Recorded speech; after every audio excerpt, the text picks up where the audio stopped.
शिव मानत नाही, किला के शिव के मनायब हे शिव मानत नाही। खुआ मलिदा शिव के मनहु ना भावे, खुआ मलिदा शिव के मनहु ना भावे।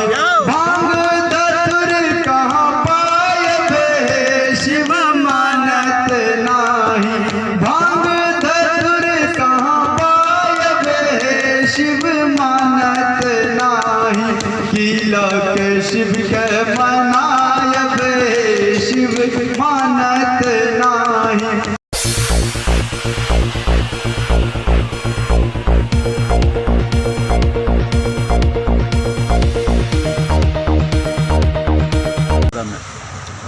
मैं निकला था पिछले साल 8 सितंबर 2022 को द्वादश ज्योतिर्लिंग सह चार धाम पदयात्रा पे, और 30 जुलाई को मेरा ये यात्रा कंप्लीट हो गया था। और उसके बाद घर पहुंचा। घर पहुंचने के बाद मेरे इस यात्रा का संकल्प देवघर से लिया गया था, और हर साल 2021 से लॉकडाउन से हर साल घर से ही पैदल देवघर की यात्रा करते थे। और इस यात्रा का उद्देश्य था सनातन धर्म के शौर्य को बढ़ाना। सनातन धर्म के शौर्य को बढ़ाना। अभी आप भागलपुर पहुंचे हैं, क्या संदेश लेकर आए हैं भागलपुर में? कहाँ आपका यात्रा, अभी किधर जाना है आपको? अभी मैं यहाँ से निकलूँगा सुल्तानगंज से जल उठाने के बाद देवघर से बासुकीनाथ, उसके बाद वापस अपनी पैदल यात्रा फिर करेंगे। यानी अभी आपका घर कहाँ हुआ? हाँ, सरसी थाना बहोरा गाँव। शुभ नाम आपका? अविनाश कुमार झा।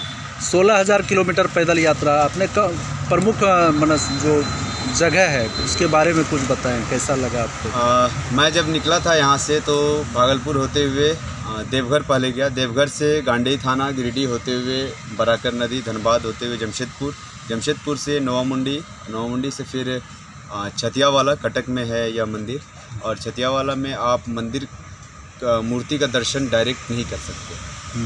मूर्ति का दर्शन जो है वो आप मिरर में, वहाँ आईने में ही कर सकते हैं। वहाँ से फिर निकले लिंगराज टेम्पल भुवनेश्वर, फिर वहाँ से जगन्नाथपुरी से बरमपुर के रास्ते इच्छापुरम होते हुए विशाखापट्टनम। फिर वहाँ पर दुनिया का इकलौता सत्यनारायण भगवान का मंदिर है रत्नागिरी पर्वत पर। वहाँ दर्शन करने के बाद श्रीशैलम मल्लिकार्जुन, फिर तिरुपति बालाजी, उसके बाद कांचीपुरम कांची कामाख्या मंदिर, और पंच तत्वों में से एक कांचीपुरम में है, वहाँ होते हुए देवीपट्टनम नवग्रह टेम्पल, फिर रामेश्वरम से Madurai Meenakshi temple, Bangalore ISKCON temple होते हुए कोल्हापुर महालक्ष्मी टेम्पल, फिर वहाँ से सतारा पुणे के रास्ते भीमाशंकर, शनि शिंगणापुर, कृष्णेश्वर, त्र्यंबकेश्वर, और उसके बाद वहाँ से जवाहर के रास्ते दादर नगर हवेली इनका। दादर नगर हवेली के बाद गुजरात में निष्कलंक महादेव है, फिर महाकालेश्वर उज्जैन, फिर उसके बाद मुरैना होते हुए ग्वालियर मुरैना होते हुए राजस्थान इनके धौलपुर से सैया यूपी इन करके, उसके बाद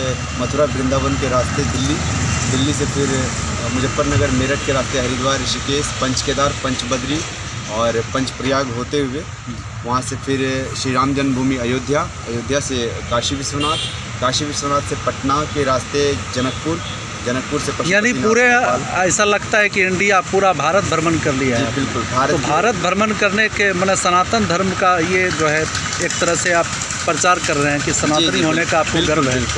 क्या संदेश देना चाहेंगे देश और दुनिया के लोगों को? संदेश एक ही है, जो युवा पीढ़ी है सनातन धर्म के, किसी भी परिस्थिति में कहीं भी बैठे तो बस सनातन धर्म का प्रचार प्रसार करते रहे और अपने शास्त्र का ज्ञान जरूर रखें। शास्त्र जरूरी नहीं है केवल ब्राह्मण ही जाने, वो आप भी जान सकते हैं, और सभी सनातनी जितने भी हैं।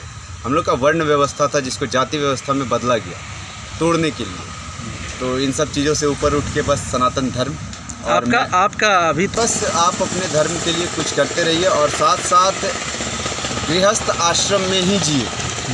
गृहस्थ आश्रम से बेहतर कोई नहीं है। 4 आश्रम है, ब्रह्मचर्य, गृहस्थ, वानप्रस्थ और संन्यास।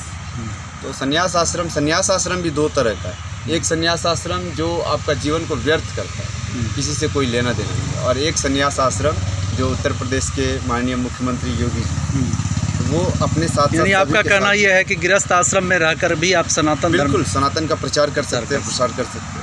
चलिए, आपसे बात करने के लिए बहुत बहुत धन्यवाद। इस यात्रा में मैं जब निकला था, एकमात्र हिंदूवादी संगठन श्री राम सेवा संघ जो 10 महीने कंटिन्यू हमसे जुड़ा रहा, और बाकी पूर्णिया जिला में बहुत सारा संस्था था हिंदूवादी, लेकिन किसी ने कभी संपर्क करने का प्रयत्न नहीं किया। एक श्री राम सेवा संघ छोड़ने के बाद, चाहे वो राणा ब्याह हो, नवनीत ब्याह हो, और इस यात्रा का पहला टी शर्ट जिसमें 12 ज्योतिर्लिंग सह 4 धाम पद यात्रा लिखा हुआ था, वो नवनीत ब्याह यहाँ पर सिलवा के रखे हुए थे।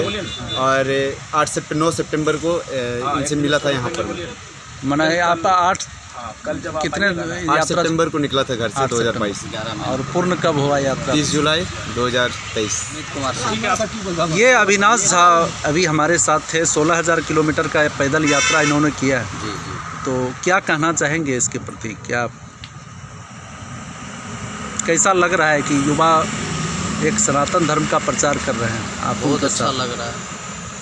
आप श्री राम सेवा संघ में भी हैं? जी, मैं प्रत्येक साल सावन में शिविर लगाता हूँ और हर एक मतलब 30 दिन वहीं सेवा करता हूँ। अभी कहाँ शिविर लगा है? अभी कटोरिया में शिविर लगा हुआ है मेरा वहीं पर। अगली बार मलेमास के कारण 2 महीना का सेवा। और बम को जो भी चीज़ चाहिए, मतलब रास्ते में अगर कोई भी खाना पीना, रहना, मेडिकल, तेल मालिश, प्रोग्राम, फलारी, सब व्यवस्था मेरे शिविर में रहता है।